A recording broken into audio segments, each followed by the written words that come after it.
এই বাসা এবং এই জিন্নাত আলী সাহেবকে যদি আপনারা এই দুইটা জিনিস দেখেন, তাহলে আপনাদের জীবনে কোনো দুঃখ কষ্ট আর থাকবেই না। ওনার পরনে যে জামাটা দেখতে পাচ্ছেন, মনে হয় যে এই জামাটাই ওনার শেষ সম্বল। আর ওনার যে ঘর, এই ঘরের থেকে ভিতরের অবস্থা থেকে যদি আপনাকে বাহিরে মাটিতেও থাকতে দেয়, তাহলেও মনে হবে যে আপনি যেন পৃথিবীর সেরা সুখী মানুষ। ওনার বিছানাটা দেখলে আপনি একদমই অবাক হয়ে যাবেন।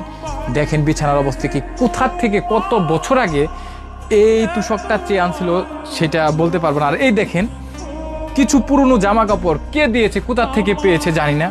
একটা এখানে গুরুত্বপূর্ণ কথা হচ্ছে, উনি কিন্তু ভিক্ষা করে না, কারো কাছে হাত পাতে না, খুবই পরিশ্রম করে সেই কোনাবাড়ি যায়। উনি জীবিকা নির্বাহ করে 2 থেকে 3 দিন পর কোনাবাড়ির থেকে কলা এনে কিছু টাকা বিক্রি করে লাভ হয়, সেই টাকা দিয়ে এত কষ্ট, হ্যাঁ সেই টাকায় খায়।